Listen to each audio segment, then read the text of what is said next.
नमस्कार छात्रों, आज हम आपकी पुस्तक आरोह का पाठ 5 पढ़ेंगे, जो कि एक कविता है। सहर्ष स्वीकारा है। इस कविता के रचयिता हैं गजानन माधव मुक्तिबोध। तो कविता की व्याख्या करने से पहले हम श्री गजानन माधव मुक्तिबोध जी का कवि परिचय एक बार देख लेते हैं।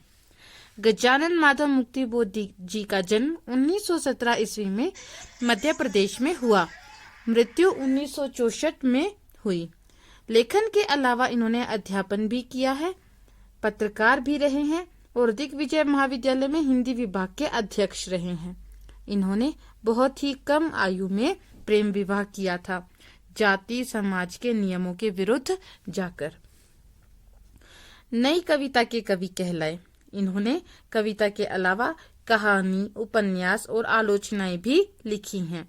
इन्होंने कला, संस्कृति, प्रेम, राजनीति, समाज में फैले भय, आक्रोश, भ्रष्टाचार आदि विषयों पर लिखा है।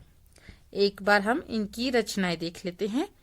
कविता संग्रह चांद का मुंह टेढ़ा है, भूरी भूरी खाक धूल, इनकी जो है कविताओं के संग्रह हैं। उपन्यास हैं विपात्र, एक साहित्य की डायरी। आलोचनात्मक कृतियां हैं अन्य निबंध, कामायनी एक पुनर्विचार, नई कविता का आत्मसंघर्ष। इनकी सारी रचनाएं मुक्ति बोध रचनावली के नाम से 6 खंडों में प्रकाशित हुई हैं। इनकी भाषा शैली देख लेते हैं बेटा। ये लंबी व नाटकीय कविताएं लिखते हैं। इनकी कविताओं में गीति शैली की रचनाएं नहीं मिलती। ऐसा इनको पढ़कर ऐसा लगता है जैसे कि हमारे सामने कोई नाटक चल रहा है। कविताओं में बिंब, प्रतीकों व फैंटेसी के शिल्प का उपयोग है। फैंटेसी कवि के रूप में प्रसिद्ध ये गजानन माधव मुक्तिबोध जी फैंटेसी कवि के रूप में प्रसिद्ध हैं, क्योंकि ये ख्वाबों, ख्यालों और कल्पनाओं की बातें करते हैं। मध्यम वर्ग की जिंदगी की विडंबनाओं, उनकी समस्याओं, बेहतर समाज निर्माण की आकांक्षाओं से युक्त रचनाएं करते हैं। तो बेटा आइए अब हम पढ़ते हैं कविता सहर्ष स्वीकारा है। यह कविता एक मैच्योर रिलेशनशिप पर आधारित है। कवि अपने प्रिय के प्रेम के बोझ से इतना दब गया है कि वह आत्मग्लानि से भर गया है। उसकी प्रेमिका का प्रेम इतना निश्चल व ममतामयी है कि उसके समक्ष कवि अपराध बोध हो जाता है और स्वयं को जो है अपराधी पाता है कि जितना निश्चल और सच्चा प्रेम उसकी प्रेमिका उसे करती है, वह उसको उसके बदले में उतना ही सच्चा प्रेम नहीं दे पाता है। तो आइए पढ़ते हैं कविता। जिंदगी में जो कुछ है, जो भी है, सहर्ष स्वीकारा है, इसलिए कि जो कुछ भी मेरा है वह तुम्हें प्यारा है। इसमें कवि कहना चाहते हैं कि हे प्रेसी, मेरी प्रेमिका, मेरे जीवन में कुछ भी सुख दुख, मीठे कड़वे अनुभव हैं, मेरे जीवन की सफलताएं असफलताएं हैं, मैंने उनको सहर्ष यानी के खुशी के साथ स्वीकार कर लिया है। मैंने इनको स्वीकार क्यों कर लिया है? क्योंकि तुमने भी मेरे जीवन की सफलताओं असफलताओं, दुखों को सुखों को अपना लिया है। अगर तुमने ही मेरे जीवन की सभी कमियों को देखते हुए भी इनको मेरे जीवन को अपना लिया है, तो फिर मैं इससे इनकार कैसे कर सकता हूँ? मैंने भी जिंदगी ने मुझे जो भी कुछ दिया उसको सहर्ष स्वीकार कर लिया है। मेरा यह जीवन तुम्हारे प्रेम की देन है। इसमें देख लेते हैं बेटा एक बारी अलंकार। जैसे सहर्ष स्वीकारा, स की आवृत्ति से यहाँ होता है अनुप्रास अलंकार। काव्य की भाषा कैसी है? सरल स्पष्ट है। गर्बीली गरीबी यह, ये अनुभव, गर्बीली गरीबी यह, ये गंभीर अनुभव सब, यह विचार वैभव सब, दृढ़ता यह, भीतर की सरिता यह, अभिनय सब, मौलिक है, मौलिक है, इसलिए कि पल पल में जो कुछ भी जागृत है अपलक है, संवेदन तुम्हारा है। देखो बेटा, मौलिक है, मौलिक है 2 बार आया है, तो पुनरुक्ति अलंकार। पल पल पुनरुक्ति अलंकार। अच्छा, गर्बीली गरीबी, ग की आवृत्ति से यहाँ पर हमारा बनता है अनुप्रास अलंकार। अब इसकी व्याख्या करते हैं। गर्बीली बेटा, गर्वीली, गर्वीली यानी कि फुल ऑफ प्राउड। मेरी जो ये गरीबी है यह स्वाभिमान युक्त है, प्राउड से भरी हुई है। मुझे गरीब होते हुए भी अपने जीवन पर गर्व है। जीवन की गहरी अनुभूतियां, जितने भी मेरे विचार हैं, ठीक है, मेरे भावनाओं की जो नदी है, और उनको व्यक्त करने के लिए जितनी भी मेरी शारीरिक हाव भाव हैं, वे सब सच्चे हैं, मौलिक हैं। इनमें किसी की छाया या अनुकृति नहीं है, यानी कि इनमें कोई भी बनावटीपन या असत्य चीजें नहीं है। ये अनुभव मुझे जीवन को जीते हुए प्राप्त हुए हैं। फिर वो अपनी प्रेमिका से कहता है कि हे प्रिय, तुम्हारी संवेदना ही मेरी समस्त उपलब्धियों का मुख्य स्रोत है। वो कहता है जो भी मेरे विचार हैं, मेरी गरीबी में मेरा गर्व है या मेरी भावनाएं हैं, उन सब की जो जड़ है वो सब किसकी वजह से है? तुम्हारी वजह से है। मेरे जीवन में जो कुछ भी दिखाई देता है तुम्हारी अनुभूति के कारण ही यह सब है, और यह सब जो है सच्चा है। तो बेटा भाषा वही सरल और सहज है। गर्बीली गरीबी अनुप्रास अलंकार, मौलिक है, पल पल में पुनरुक्ति अलंकार है। ये मैं आपको पहले भी बता चुकी हूँ। आगे पढ़ते हैं। जाने क्या रिश्ता है, जाने क्या नाता है, जितना भी उड़ेलता हूँ भर भर फिर आता है। दिल में क्या झरना है, बेटा दिल में क्या झरना है, प्रश्न पूछता है, खुद से ही पूछता है, लेकिन प्रश्न पूछा है तो यहाँ पर बनता है आपका प्रश्न अलंकार। दिल में क्या झरना है, मीठे पानी का सोता है, भीतर वह ऊपर तुम, मुस्काता चांद जो धरती पर, रात भर मुझ पर त्यो तुम्हारा ही खिलता वह चेहरा है। बहुत ही इंपॉर्टेंट पैराग्राफ है, इसकी व्याख्या करना जरूर आ सकता है और पहले कई बार आया भी है, तो इसको देख लेते हैं। जाने क्या रिश्ता है, जाने क्या नाता है, जितना भी उड़ेलता हूँ भर भर फिर आता है। वो कहता है कि हे प्रिय, पता नहीं तुमसे मेरा कैसा रिश्ता है, कितना गहरा रिश्ता है। अपने हृदय में जो, मेरे दिल में जो तुम्हारे लिए प्रेम भरा है, मैं उसको जितना भी उड़ेलता हूँ, यानी कि जितना भी तुम पर लुटाता हूँ, वह कम ही नहीं होता। फिर से मेरे हृदय में तुम्हारे लिए प्रेम भर जाता है, भर भर फिर आता है। तो भर भर में पुनरुक्ति अलंकार। एक और बार इस पंक्ति को पढ़ती हूँ। जितना भी उड़ेलता हूँ भर भर फिर आता है। दो विरोधाभासी बातें कही गई है। जितना मैं उड़ेलता हूँ यानी कि खर्च करता हूँ, किसको खर्च करता हूँ? प्रेम को। भर भर फिर आता है, फिर से भर जाता है। खर्च करता हूँ तो खर्च नहीं होता, भर जाता है। दो विरोधी बातें हैं, तो यहाँ पे आपका बनता है विरोधाभास अलंकार। तो बेटा जाने क्या रिश्ता है, जाने क्या नाता है, जितना भी उड़ेलता हूँ भर भर फिर आता है। दिल में क्या झरना है, मीठे पानी का सोता है। वो कहता है कि जाने तुमसे मेरा कितना गहरा रिश्ता है कि जितना भी मैं तुम पर अपने हृदय का प्यार लुटाता हूँ वो कम ही नहीं होता, फिर से भर जाता है। क्या दिल में झरना है, अगर मेरा प्यार खत्म ही नहीं होता तो क्या मेरे हृदय में प्यार का झरना है? जिस प्रकार झरने का पानी कभी भी खत्म नहीं होता, बहता ही रहता है, बहता ही रहता है, लेकिन फिर भी खत्म नहीं होता, उसी प्रकार जो कवि है वो अपने हृदय के प्रेम की तुलना मीठे पानी के सोते, ये मीठे पानी के झरने से करता है कि जिस प्रकार झरने का पानी बहता ही रहता है लेकिन खत्म नहीं होता, वैसे ही मेरे हृदय में तुम्हारे लिए प्रेम खत्म नहीं होता। मीठे पानी का सोता है यानी कि मेरे हृदय में तुम्हारे लिए कैसी भावनाएं हैं? प्रेम की। यानी कि प्रेम को किससे, प्रेम की तुलना किससे की है? मीठे पानी से। तो यहाँ बनता है बेटा रूपक अलंकार।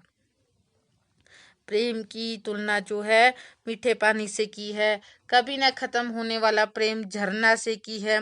तो बेटा यहाँ आपका रूपक अलंकार प्रस्तुत होता है। क्या दिल में झरना है, प्रश्न वाचक भाषा है, तो प्रश्न अलंकार यहाँ बनता है। भीतर वह ऊपर तुम, भीतर वह कौन? भावनाएं। कैसी भावनाएं? प्रेम की भावनाएं। तो कहता है कि मेरे भीतर तो तुम्हारे लिए प्रेम है, भीतर वह यानी कि भीतर मेरे हृदय में तुम्हारे लिए प्रेम, और ऊपर तुम यानी कि बाहर जब मैं देखता हूँ तो तुम सामने ही हो। मुस्काता चांद जो धरती पर रात भर, मुझ पर त्यों तुम्हारा ही खिलता वह चेहरा है। तो जब बाहर वो देखता है तो वो अपनी प्रेमिका को देखता है तो उसको कैसा महसूस होता है?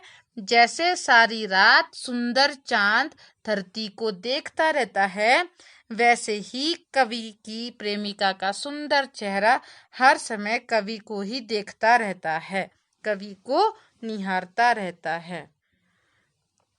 तो बेटा देखो, मुस्काता चांद ज्यों धरती पर, जैसे चांद धरती पर मुस्काता है, ज्यों त्यों उत्प्रेक्षा अलंकार, मुस्काता चांद जो धरती पर, मुझ पर त्यों तुम्हारा ही खिलता वह चेहरा है, यानी के उत्प्रेक्षा अलंकार यहाँ प्रस्तुत होता है।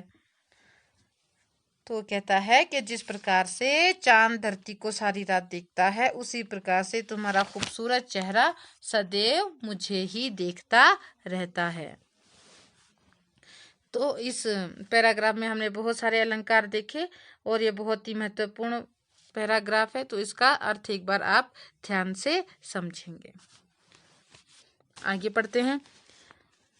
सचमुच मुझे दंड दो कि भूलूं मैं तुम्हें भूल जाने की, दक्षिणी ध्रुवीय अंधकार अमावस, शरीर पर चेहरे पर अंतर मन में पालू मैं, झेलू मैं उसी में नहालू मैं, इसलिए कि तुमसे ही परिवेष्टित आच्छादित रहने का रमणीय यह उजेला अब सहा नहीं जाता।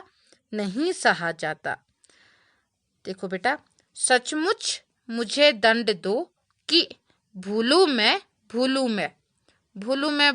पुनरुक्ति अलंकार। सचमुच मुझे दंड दो यानी के हे प्रिय मुझे दंड दो, पनिशमेंट दो कि मैं तुम्हें भूल जाऊं। और तुम्हें कैसे भूल जाऊं? तुम्हें भूल जाने के बाद, जैसे दक्षिणी ध्रुव यानी कि साउथ पोल पे कहते हैं कि कभी सूरज नहीं निकलता, अक्सर अंधेरा ही रहता है। और अमावस क्या होती है? वो रात जिस रात को चांद नहीं निकलता, दोनों में ही घना अंधेरा होता है, साउथ पोल यानी कि दक्षिणी ध्रुव पे भी और अमावस में भी। तो वो कहता है कि हे प्रिय मुझे तुम पनिशमेंट दे दो, दंड दे दो कि मैं तुम्हें भूल जाऊं और गहरे अंधेरों में खो जाऊं। जैसे गहरे अंधेरे, जैसे दक्षिणी ध्रुव पे अंधेरा होता है या फिर अमावस की रात में अंधेरा होता है। तो मुझे दंड दो कि मैं इतने गहरे अंधेरे में चला जाऊं कि मेरे चेहरे पर, शरीर पर, मेरे अंदर सब जगह अंधेरा ही अंधेरा हो, मैं अंधेरों में नहा लूं, मैं अंधेरों में ही रहूं। क्यों?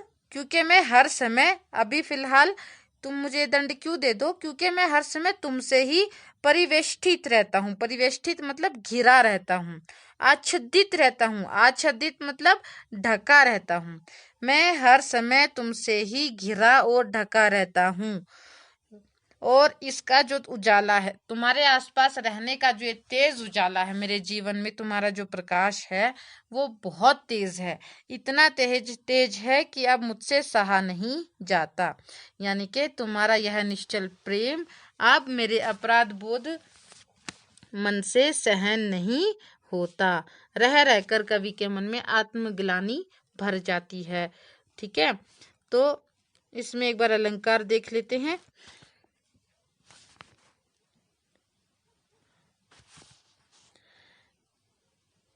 देखो बेटा, सहा नहीं सहा जाता, पुनरुक्ति अलंकार। ठीक है, इसके अलावा भूलू मैं पुनरुक्ति अलंकार का उदाहरण है।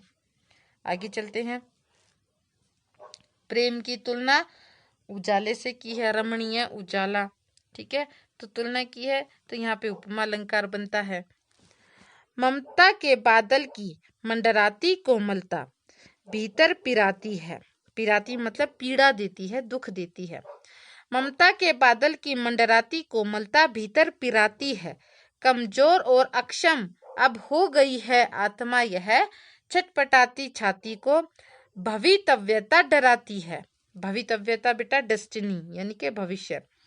बहलाती सहलाती आत्मीयता बर्दाश्त नहीं होती है। देखो बेटा, ममता के बादल की मंडराती कोमलता, यानी कि जो तुम्हारा प्रेम है वो वैसा है जैसे कि एक माँ का प्रेम होता है। जैसे माँ का प्रेम बादल की तरह एक छोटे बच्चे के ऊपर मंडराता रहता है, हमेशा उसका ख्याल रखता है। तुमने खाया, तुमने पिया, तुमने सोया, साफ सफाई हुई कि नहीं हुई, हर समय माँ अपने बच्चे पर छाई रहती है। उसी प्रकार से उसकी प्रेमिका का जो प्रेम भी है वो बादल की तरह उसके ऊपर मंडराता रहता है। उसकी कोमलता जो है उसको अंदर से दुख पहुंचाती है, उसके हृदय में पीड़ा पहुंचाती है। वो ये कहता है कि तुम्हारे निश्चल और तेज प्रेम की वजह से, तुम्हारे प्रेम का उजाला इतना तेज है कि उससे जो मेरी ये आत्मा है वह कमजोर और अक्षम हो गई है। उस प्रेम को मेरी आत्मा नहीं सह पा रही है। छटपटाती छाती को, यानी कि मेरे घबराए हुए शरीर को, घबराई हुई आत्मा को भवितव्यता भविष्य डराता है कि अब हमारे प्यार का क्या भविष्य होगा, यह कवि नहीं जानता है। कहता है हर समय जो तुम मुझे बहलाती हो, फुसलाती हो, सहलाती हो या आत्मीयता दिखाती हो, यह मुझसे सहन नहीं हो पाती है और मेरा मन अपराधग्रस्त होता जा रहा है कि तुम तो मुझसे इतना निश्चल प्रेम करती हो जैसे एक माँ बच्चे से करती है, और शायद कभी उस प्रेम के बदले उसी स्तर का प्रेम अपनी प्रेमिका को नहीं दे पाता है, इसलिए अब उससे प्रेमिका का प्रेम बर्दाश्त नहीं होता है। देखो, ममता के बादल, ममता के बादल, बादल यानी कि प्रेम, रूपक अलंकार। माँ के प्रेम को जो है ममता के बादल कहा गया है, तो बेटा यहाँ पर बनता है आपका रूपक अलंकार। छटपटाती छाती, छ छ की आवृत्ति से यहाँ पर बनता है आपका अनुप्रास अलंकार। आगे पढ़ते हैं। सचमुच मुझे दंड दो कि हो जाऊं पाताली अंधेरों की गुहाओं में, विभरों में, धुएं के बादलों में, बिल्कुल मैं लापता। सचमुच मुझे दंड दो कि हो जाऊं पाताली अंधेरों की गुहाओं में, विवरों में, धुएं के बादलों में, बिल्कुल मैं लापता। लापता कि वहां भी तो तुम्हारा ही सहारा है।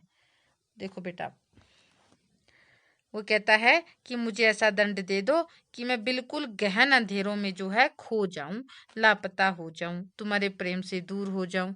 कैसे अंधेरों में? जैसे कि विवरों यानी कि बिलों का अंधेरा होता है, जो चूहे सांप बिल में रहते हैं ना, बिल का अंधेरा, गुफाओं का अंधेरा, या धुएं के बादलों का जो अंधेरा है, वैसे अंधेरों में मैं खो जाऊं, बिल्कुल लापता हो जाऊं। लापता कि वहां भी तो तुम्हारा ही सहारा है।